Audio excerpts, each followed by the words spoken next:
Happy Friday, everybody. Another week gone, another time for a tax planning strategy video. So last week I talked about buying or putting your vehicle underneath your business. This week I wanted to talk about the 6,000 pound rule. Uh, and so to show this, I'm actually going to use my depreciation software. So everybody hears that you want to buy a vehicle that's over 6,000 pounds for your to write off through your business. Um, there is some benefit to that. I won't say against that, but I do want to show what the difference is between, let's say, like $100,000 over 6,000 pound diesel truck versus $100,000 luxury auto, which is really just a passenger vehicle, but people think, it's going to be like a Lamborghini or something. But in all reality, it's just passenger autos are considered luxury vehicles. Same rules apply. And really what it comes down to is that 6,000 pound limit. But ultimately, it's all about when are you going to get your tax benefit when it comes to vehicles. The 6,000 pound vehicle, you're going to get the benefit each year. And then on the luxury auto, you're actually going to see the benefit in the year you sell it. So I'm just going to show my tax depreciation software to kind of show how that works. So let me just go ahead and share screen here. Okay, so we are looking at my fixed assets depreciation software. So this is we're gonna say we bought a truck right here, and we bought them both on and a luxury car, and we bought them both on January 1st, 2024. And they both cost us $100,000. And then this is the current tax depreciation we are going to get for 2024. Meaning, yeah, we bought a $100,000 truck. We're going to get to write off $20,000 in depreciation of that in the year one. And the luxury car, it's going to be limited. We're only going to get $12,400. Okay, so that's where you're going to see those limits. You're also going to there's this depreciation called bonus depreciation or Section 179 depreciation. Both of them you're going to see a similar type limitation if you use those. Not really any reason to kind of show that right now. All I'm showing is that the luxury car is going to have limited depreciation every year that you have it. The depreciation life for these vehicles are both 5 years. So in theory, you're going to take all the depreciation that you're allowed to for the truck, the full amount, and the luxury car, a limited amount over the 5 years. But let's pretend like we're going to sell these cars in a few years, but let's just pop through the years. So what does 2025 look like? We're going to roll over to that. And then we're going to see that the depreciation now on the truck went up to 32,000, and the luxury car is again still limited at 19,800.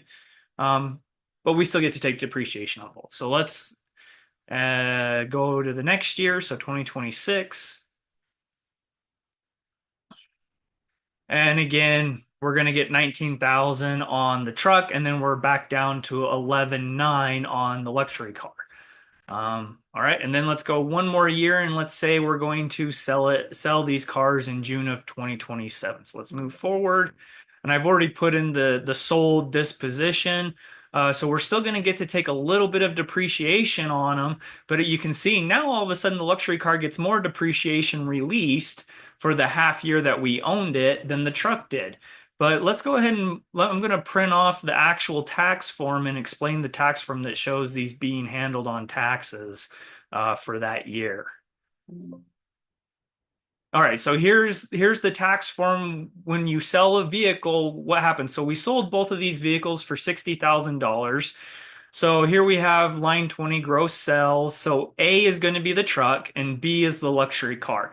So gross sales, let's say we sold them both for $60,000. Total original cost was that $100,000. Well, here's the depreciation that we were allowed to take on it for those years. So the luxury car that was $100,000, we only got to take $51,000 of depreciation over the 4 years or the 3 years that we had it. While the truck, we got to take almost $77,000 of depreciation. So when you take the historical cost minus the depreciation that we took on it, that means our book value for taxes of these vehicles are the truck was worth $23,000 for taxes and the luxury car was worth $48,000 in taxes.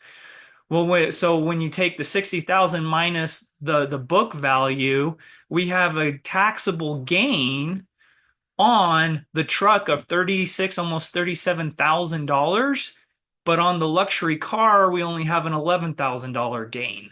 And when you sell a business asset for a gain, that means you owe taxes on it.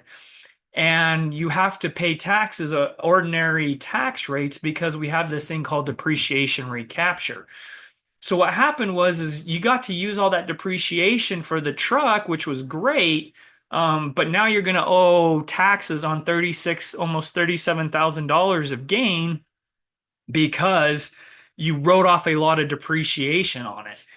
Then on the car, you only owe taxes on the $11,000 gain. So that's kind of where you see the difference. Like you're going to get your benefit on either one of them.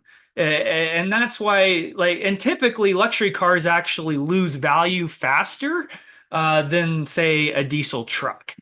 So a diesel truck, you typically are actually going to sell it at a taxable profit, whereas a luxury car, because of how fast they lose fair market value, typically if you turn around and sell it, you're actually going to sell it at a business taxable loss.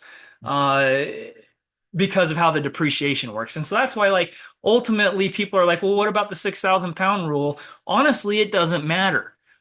We're looking at two vehicles that cost $100,000. One resulted in almost $77,000 in depreciation. The other one resulted in $51,000 of depreciation. But when you sell them, the gain is where it ends up biting you because that's taxes always are going to come back in some way. So that's why, honestly, I say, it doesn't matter. If you want to drive around in a Porsche, drive around in a Porsche and call it your business vehicle. If you want to drive around in a large pickup truck, great. You're going to get a little bit more benefit year over year. But when you turn around and sell it, you're going to get less benefit when you sell it than the person that's driving that Porsche. The person that's driving the Porsche is going to get less benefit year over year, but when they sell it, they're going to have more benefit on the taxes during the year that they sell. So that's down and dirty. The reason, really, it doesn't matter if you want to buy a 6,000 pound vehicle or not. Tax wise, it's actually going to come out to about the same in the long run. Anyway, so that's what I wanted to show today. Hope this helps you in deciding what type of vehicle to buy. And until next time, have a great weekend.